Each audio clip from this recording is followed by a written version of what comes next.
ایک کذاب ہمارے دور میں، ہمارے دور سے کچھ قبل پیدا ہو چکا، مرزا غلام احمد قادیانی، یعنی کہاں سے نکلا اور کیا بن گیا۔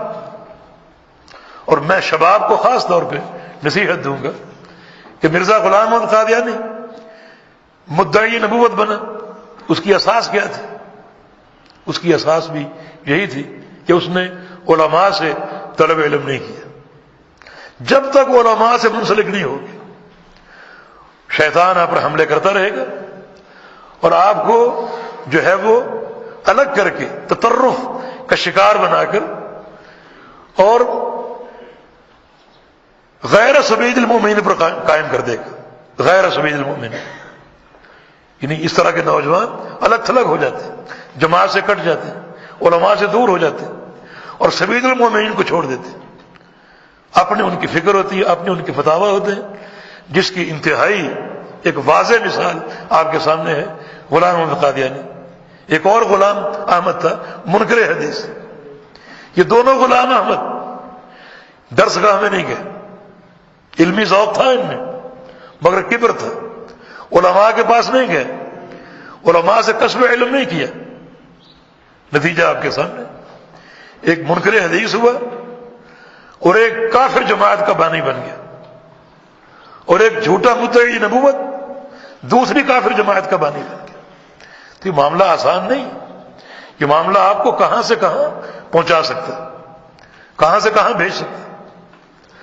میں آپ سے سوال کرتا ہوں، جو علماء مدارس کے فارغ التحصیل اور علماء کے سامنے بیٹھتے ہیں، علماء سے ان کا تعلق ہمیشہ قائم رہتا ہے، ان کا کوئی اسکینڈل آپ بتائیے، کوئی اسکینڈل ان کا،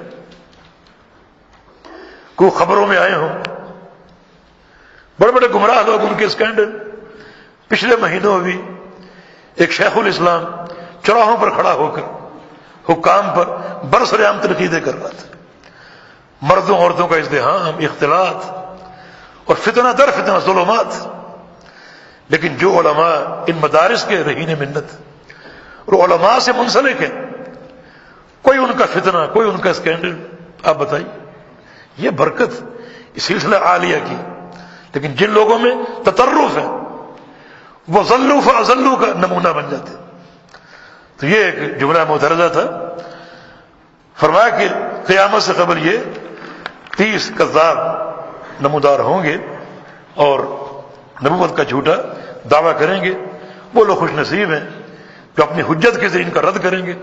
غلام احمد قادیانی ان خوش نصیبوں میں مولانا ثناء اللہ امرسری رحمہ اللہ، جنہوں نے پوری زندگی اس کا مقابلہ کیا، مناظروں میں تحریری تقریری اس کو بار بار شکست دی، حتیٰ کہ اس نے مباہلہ کا چیلنج کیا کہ ہم دونوں جمع ہوں اور قسم کھائیں اور جھوٹے کی زندگی یعنی سچے کی زندگی میں جھوٹے کی موت آ جائے۔ اگر میں سچا ہوں تو آپ میری زندگی میں مر جائیں، اور آپ سچے ہیں تو آپ کی زندگی میں میں مر جاؤں۔ مباہلہ ہوا، نتیجہ کیا نکلا؟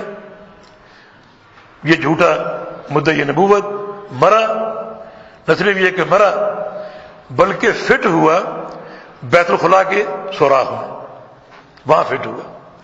وہ حدیث میں آتا نا کہ نبوت کا محل اس کی آخری اینٹ میں ہوں، آخری اینٹ میں ہوں۔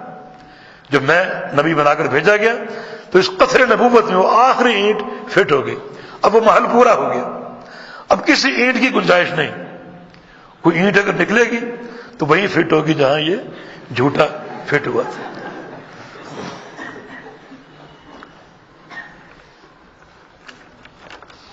اور مولانا ثناء اللہ امرسری رحمہ اللہ اس کی موت کے بعد 40 سال زندہ رہے، 40 سال زندہ رہے۔ تو حق والے کی زندگی میں جھوٹے کی موت آ گئی۔ تو جو ان کذابین کا رد کرے گا اور دین اسلام کا دفاع کرے گا وہ کتنی بشارتوں کے مستحق ہوں گے۔